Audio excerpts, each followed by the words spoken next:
सभी स्टूडेंट्स को मेरा नमस्कार। मैं डॉक्टर सौरभ दुबे। मैं आज एक स्पेसिफिक टॉपिक को डिस्कस करने के लिए आपके सामने आया हूँ। That topic is properties of the blood, यानी ह्यूमन ब्लड की क्या प्रॉपर्टीज़ होती हैं।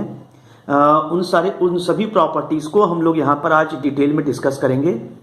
आशा है आपको ये प्रॉपर्टी ब्लड की बड़ी इंफॉर्मेटिव लगेगी और आपके लिए बड़ी यूज़फुल होगी।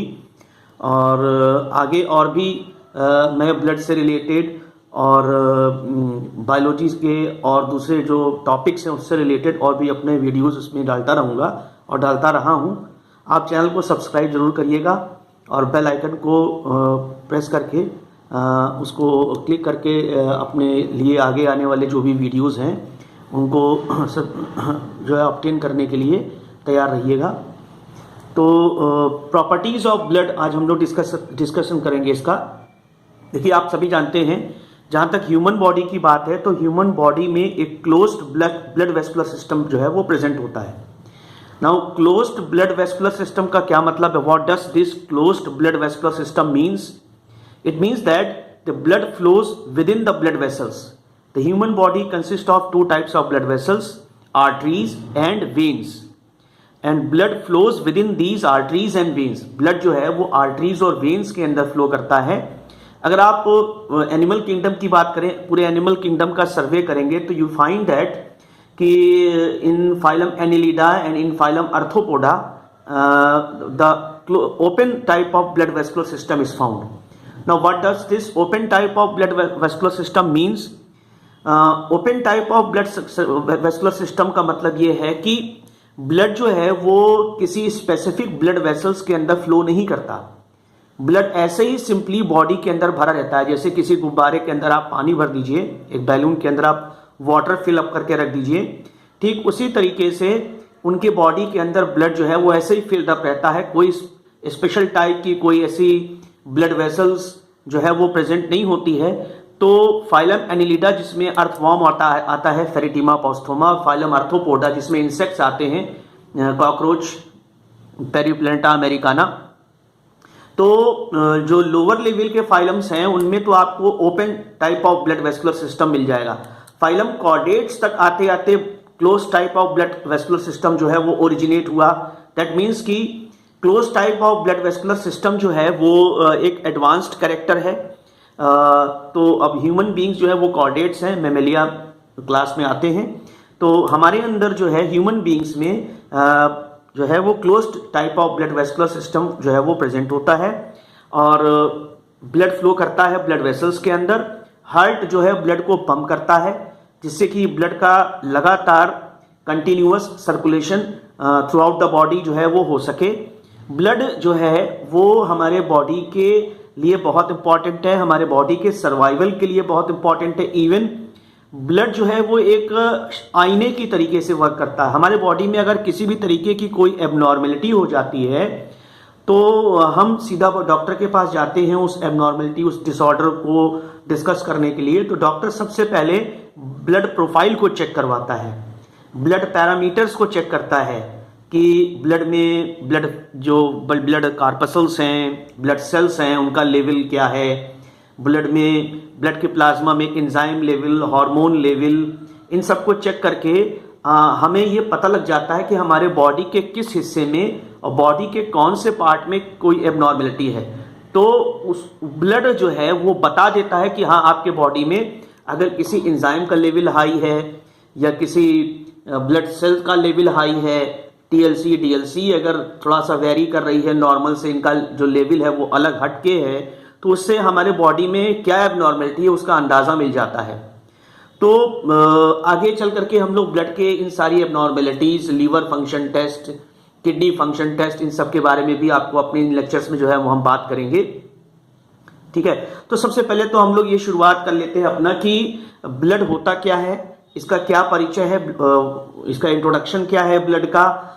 ठीक है ना। तो यहाँ पर ब्लड के कुछ नॉर्मल पैरामीटर्स जो है वो हम, आइडियल पैरामीटर्स जो है वो हम यहाँ पर डिस्कस करेंगे under the topic which is called properties of the blood. Now सबसे पहली बात तो हम लोग ब्लड की जो पहली प्रॉपर्टी है वो डिस्कस करते हैं कि ब्लड हमको दिखाई कैसा देता है। तो ये तो कोई नई बात नहीं, सभी लोग जानते हैं blood is red in colour. Blood जो है वो रेड कलर का होता है। कुछ एबनॉर्मल कंडीशन में ब्लड जो है वो रेड कलर से कुछ अलग डिफरेंट कलर भी शो करता है। कभी कभी ये डार्क ब्राउन कलर का हो जाता है, कभी कभी ये ब्लू कलर का हो जाता है। तो उन सभी स्पेसिफिक कंडीशंस को हम लोग आगे चल के देखेंगे। यहां पर तो हम सभी अभी अपनी नॉर्मल और आइडियल कंडीशंस के समय ब्लड की जो प्रॉपर्टीज हैं उसको यहां पर हम लोग डिस्कस करने आए हुए हैं। तो सबसे पहली बात तो कलर जो है वो ब्लड का रेड होता है। ब्लड की जो डेंसिटी है, डेंसिटी मतलब कितना इसका घनत्व है ब्लड का, कितना भारी है, वाटर से इसको कंपेयर करते हैं तो इसकी डेंसिटी वाटर से काफी ज्यादा होती है, थोड़ा सा ज्यादा होती है। जो ब्लड की जो डेंसिटी होती है वो 1.04 से लेकर के 1.07 तक वेरी करती है। ठीक है, जहां तक ब्लड को अगर आप पकड़ के अपने हाथ में ब्लड को थोड़ा सा देखेंगे ये कैसा है, तो ये हल्का सा चिपचिपा, हल्का सा स्टिकी सा आपको ये मालूम पड़ता है। तो अब इसकी जो स्टिकनेस होती है, इसका जो चिपचिपापन होता है वो वाटर से अप्रोक्सीमेटली 5 टाइम्स, 5 गुना ज्यादा इसका जो है वो चिपचिपापन ब्लड में हमको दिखाई देता है। Now about the taste of the blood, तो अगर ब्लड को अगर थोड़ा हल्का सा टेस्ट किया जाए, अगर ब्लड को चखा जाए तो ये हल्का सा नमकीन हमको मालूम पड़ता है। It is slightly salty in taste. अब हम लोग अगर ब्लड के पीएच की बात कर लेते हैं तो ब्लड का जो पीएच होता है वो स्लाइटली अल्कलाइन होता है। आप लोग को पता है पीएच स्केल में अगर किसी फ्लूइड का, किसी लिक्विड का पीएच अगर 7 है तो वो न्यूट्रल कहलाएगा। अगर किसी लिक्विड का पीएच जो है वो 7 से नीचे है तो वो एसिडिक कहलाएगा, और अगर 7 से ऊपर है तो वो एल्कलाइन कहलाएगा। जहां तक ब्लड के पीएच की बात है तो इट इज बिटवीन 7.3 टू 7.5, 7 से थोड़ा सा ऊपर है। तो इससे हमें ये मालूम पड़ता है कि ब्लड जो है वो हल्का सा एल्कलाइन होता है, स्लाइटली एल्कलाइन इन नेचर। अब रही बात ब्लड के क्वांटिटी की बात कर लेते हैं हम लोग। तो क्वांटिटी वाइज जो है वो ब्लड हमारे बॉडी के टोटल मास का 7 to 8% ऑक्युपाई करता है। अगर बॉडी का टोटल, किसी हेल्दी इंडिविजुअल का जो टोटल बॉडी मास है वो अगर फॉर एग्जांपल 70% है तो ब्लड जो है उस 70% का 7 to 8% जो पार्ट है उसको ऑक्युपाई करेगा, उसको बनाएगा। 70% किलोग्राम वेट का 7 to 8% किलोग्राम जो है वो ब्लड जो है वो अपना मास ऑक्युपाई करेगा। तो ये एक पैरामीटर याद करने वाली बात है। दूसरा कि कितनी क्वांटिटी होती है किसी एक हेल्दी इंडिविजुअल में, आइडियल कंडीशन में ब्लड की कितनी क्वांटिटी होती है किसी हेल्दी इंडिविजुअल में, तो ये भी आप सभी जानते होंगे कि आइडियल कंडीशन में अगर किसी इंडिविजुअल का जो बॉडी वेट है वो 70 किलोग्राम है तो उस इंडिविजुअल के अंदर ब्लड की जो नॉर्मल क्वांटिटी होती है वो होती है 5 to 7 लीटर्स। तो 5 से 6 लीटर ब्लड जो है वो हर एक इंडिविजुअल, एक हेल्दी इंडिविजुअल में वो प्रेजेंट होता है। अगर हम पूरे बॉडी में देखें, बॉडी में तो हमारे बहुत सारे डिफरेंट पार्ट्स हैं, our body includes many different parts. तो अगर हम उन सभी पार्ट्स के बारे में बात करें तो ब्लड जो है हर पार्ट अपना अपना प्रपोर्शन जो है वो ऑक्युपाई करता है हमारे बॉडी के अंदर। जहां तक ब्लड की बात है तो ब्लड कितने प्रपोर्शन को घेरे रखता है हमारी बॉडी में, हमारे बॉडी के कितने पार्ट को ये ऑक्युपाई किए रहता है, तो उसका जवाब ये है कि blood occupies 1/13 part of the human body. 1/13वां पार्ट हमारे बॉडी का ये ब्लड जो है ऑक्युपाई किए रहता है, या 1/13 यानी 1/13 पार्ट हमारे बॉडी का ये ऑक्युपाई करता है। अब जहां तक ब्लड के ओरिजिन की बात है तो ब्लड का ओरिजिन जो है वो इम्ब्रियो के मीजोडर्म से होता है। याद रखिएगा ब्लड का जो ओरिजिन है वो इम्ब्रियो के मीजोडर्म से होता है, तो ये मीजोडर्मल इन ओरिजिन होता है। अब नेक्स्ट जो इंपॉर्टेंट बात है ब्लड के बारे में कि blood is a fluid connective tissue. आप लोग जानते होंगे कि the human body consist of 4 basic types of tissues, जिसमें कि एपिथेलियल टिश्यू हो गया, फिर दूसरा सेकंड है कनेक्टिव टिश्यू हो गया, फिर नर्वस टिश्यू हो गया, उसके बाद जो है मस्कुलर टिश्यू हो गया। तो ब्लड जो है वो एक तरीके का कनेक्टिव टिश्यू है। It is a fluid connective tissue. Her connective tissue के दो पार्ट होते हैं, एक तो उसका ग्राउंड सब्सटेंस और मैट्रिक्स होता है और दूसरा उस ग्राउंड सब्सटेंस और मैट्रिक्स में कुछ different types of cells present होते हैं, ठीक है ना, जैसे कि macrophages, mast cells, fibroblast cells. These fibroblast cells are responsible for the synthesis or formation of connective tissue fibers, which may be collagen fibers, elastin fibers और reticulin fibers.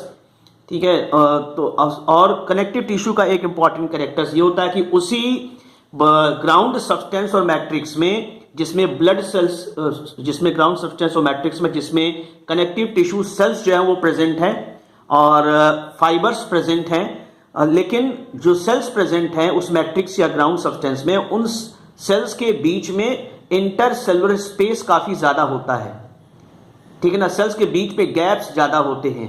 Sales are not compactly arranged with each other as they are seen in the epithelial tissue. Epithelial tissue में तो जो sales होते हैं epithelial cells वो आपस में एक दूसरे से कॉम्पैक्टली अरेंज होते हैं, there is no intercellular spaces between the cells. लेकिन कनेक्टिव टिश्यू में ग्राउंड सब्सटेंस और मैट्रिक्स में ये जो कनेक्टिव टिश्यू सेल्स होते हैं they are scattered apart from each other, they are not compactly arrange with each other, ठीक है ना. तो ये कैरेक्टरिस्टिक्स होती है कि हर कनेक्टिव टिश्यू में एक मैट्रिक्स और ग्राउंड सब्सटेंस प्रेजेंट होता है.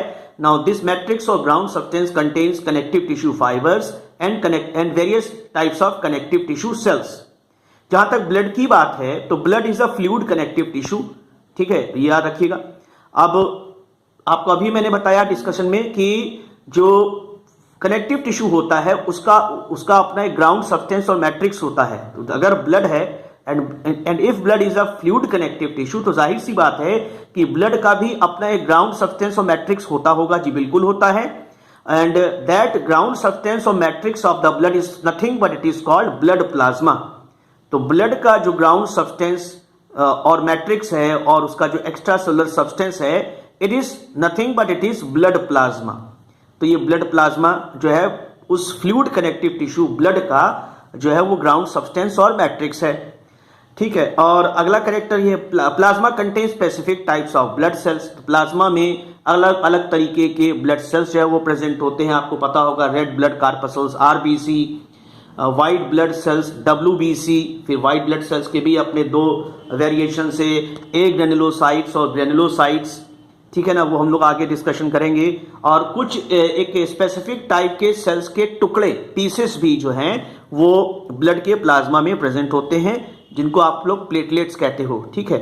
तो ब्लड जो प्लाज्मा है वो उस ब्लड का ग्राउंड सब्सटेंस और मैट्रिक्स है या एक्स्ट्रा सेलुलर सब्सटेंस है और उसमें ये ब्लड सेल्स जो है वो सस्पेंडेड रहते हैं, ठीक है ना. और जहां तक कनेक्टिव टिश्यू फाइबर्स की बात है तो ब्लड जो है वो एक तरीके का कनेक्टिव टिश्यू ही, लेकिन दूसरे कनेक्टिव टिश्यू के कंपैरिजन में अगर आप देखें ब्लड को तो ब्लड का जो एक्स्ट्रा सेलुलर मैट्रिक्स है it is totally devoid of fibres. तो इसमें फाइबर्स जो है वो एब्सेंट होते हैं. ब्लड है तो कनेक्टिव टिश्यू बट इसमें फाइबर्स उसके ब्लड प्लाज्मा में एब्सेंट होते हैं. और ब्लड प्लाज्मा का जो सिक्रीशन है वो इस ब्लड प्लाज्मा में फ्लोट करते हुए जो ब्लड सेल्स हैं उन्हीं के थ्रू इस जो ब्लड प्लाज्मा है उसका सिक्रीशन जो है वो ब्लड सेल्स के द्वारा ही हुआ करता है, ठीक है. तो ये ब्लड के कुछ इंपॉर्टेंट बेसिक पैरामीटर्स हैं जिसका डिस्कशन हमने अपनी आज की क्लास में स्टार्ट किया है. आशा है आपको ये इंफॉर्मेटिव लगा होगा और आगे चल करके हम लोग फिगर और चार्ट के सहायता से ब्लड के सारे पैरामीटर्स को हम लोग डिस्कस करेंगे. अगर कोई इसमें रेक्टिफिकेशन की ज़रूरत है या किसी स्पेसिफिक टॉपिक को और डिस्कस करने की ज़रूरत है तो आप हमें इन्फॉर्म ज़रूर करिएगा कमेंट बॉक्स में. Thank you very much.